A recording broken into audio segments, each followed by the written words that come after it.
Hello students, आज हम पढ़ेंगे कैलकुलस ऑफ वेरिएशन, जिसको शॉर्ट में बोलते हैं सीओवी। जो हमारा सीएसआई या नेट का एग्जाम होता है उसमें ये 7.75 टू 12.5 मार्क्स का पूछा जाता है, जिसमें ये टॉपिक्स आते हैं वेरिएशन ऑफ फंक्शन, जहाँ से एक क्वेश्चन डेफिनेटली पूछा ही जाता है। उसके बाद Euler Lagrange equation, then necessary and sufficient condition for extrema and variation method for boundary value problem in OD and PD. अब देखते हैं कि व्हाट इज सीओवी। सीओवी क्या होती है? जैसे कि हम डिफरेंशियल कैलकुलस में जो हमारा कोई भी वन या फिर मोर वेरिएबल्स का फंक्शन होता है, उसका हम क्या करते हैं, मैक्सिमम या फिर मिनिमम वैल्यू फाइंड करते हैं। तो उसी प्रकार इसमें हम क्या करेंगे, जो हमारे पास फंक्शनल्स होते हैं उसके हम मैक्सिमल या मिनिमल देखते हैं, मतलब उनकी वैल्यू फाइंड करते हैं। तो यहाँ पर फंक्शनल्स क्या होते हैं ये हम आगे अभी देखेंगे। इसको हम एक एग्जाम्पल से समझते हैं। जैसे कि हमारे पास कोई 2 पॉइंट है, मान लीजिए P1 एंड P2।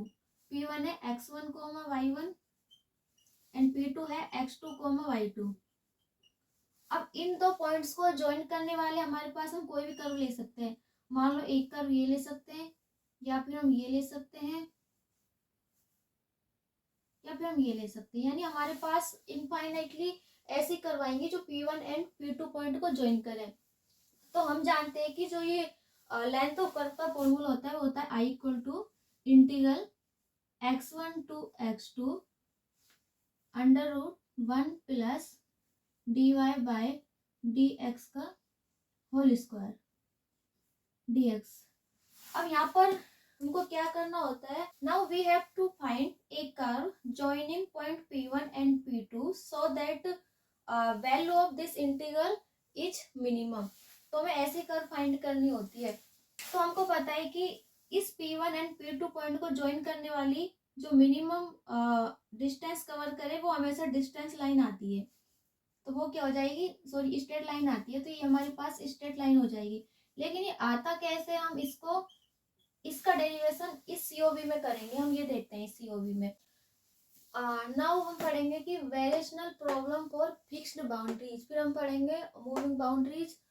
तो हम देखते हैं कि अगर हम हमारे पास कोई फंक्शनल है आई ऑफ वाई एक्स, यहाँ पर जो ये हमारा फंक्शनल है आई, ये डिपेंड कर रहा है वाई एक्स पर, वाई एक्स फंक्शन पर। मान लीजिए हमारे पास ये x1 to x2 F of X comma Y dash dx। इसको नाम देते हैं इक्वेशन फर्स्ट। एंड इसकी बाउंड्री कंडीशन क्या क्या मान लेते हैं कि मान लीजिए x1 पर ये y1 वैल्यू अटेंड कर रहा है एंड x2 पर ये y2 वैल्यू अटेंड कर रहा है। इसको नाम देते हैं इक्वेशन नंबर 2। अब देखते हैं कि आइलर इक्वेशंस क्या होती है। तो first form of Euler equation होती है del F upon del Y minus D upon D X del F upon del Y dash equal to 0। ये हो जाएगी फर्स्ट फॉर्म। उसके बाद ये हमारे पास हो जाएगी second form of Euler equation, और ये हो जाएगी थर्ड फॉर्म। अब हम इन सबको एक एग्जाम्पल से समझते हैं कि इनका यूज हम कैसे कैसे कर लेते हैं, कि कैसे करते हैं कि आइलर नेसेसरी कंडीशन क्या होती है। ये हमारे पास क्वेश्चन है जो CSI नेट में आया हुआ है पार्ट बी में। अब हम इसका सॉल्यूशन करेंगे।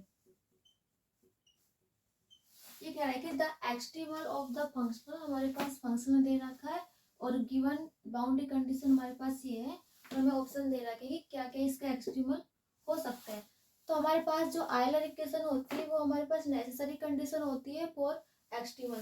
तो सबसे पहले हम आइलर इक्वेशन लिखते हैं। हमारे पास आइलर इक्वेशन क्या होती है, del F by del Y minus D upon D X del F by del Y dash equal to 0।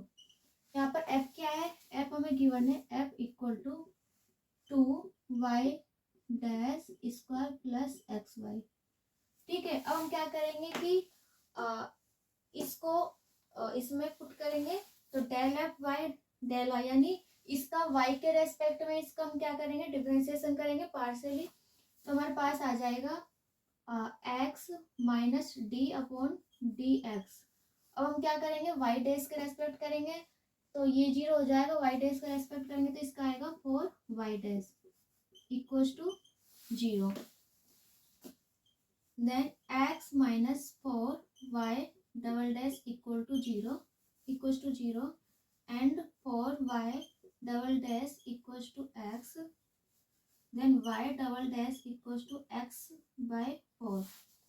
अब क्या करेंगे कि हमारे पास y double dash equal to आ गया x by 4.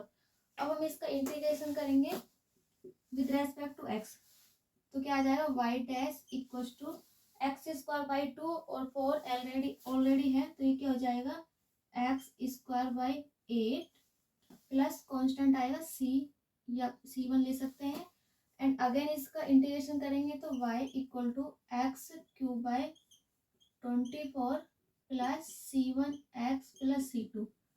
अब हमारे पास यहाँ पर c1 एंड c2 अननोन है, तो जो हमारे पास गिवन बाउंड्री कंडीशन उनका यूज करके c1 एंड c2 की वैल्यू फाइंड कर सकते हैं. y0 इक्वल टू 0 हमें गिवन है, तो 0 पे इसकी वैल्यू क्या हो जाएगी 0 plus c1 0 plus c2 equals to 0 then c2 equals to 0. ठीक है, तो हमारे पास y आ गया X cube by 24 plus c1 x. ठीक है, अब हमारे पास c1 और बच गया, तो c1 की वैल्यू भी हम फाइंड करें इस वाली बाउंड्री कंडीशन से, यानी y1 equals to y1 equals to 1 हमें गिवन है. अब इसमें हम वैल्यू पुट करते हैं, x की जगह हम क्या 1 पुट करते हैं, तो 1/24 प्लस c1 इक्वल्स टू 1.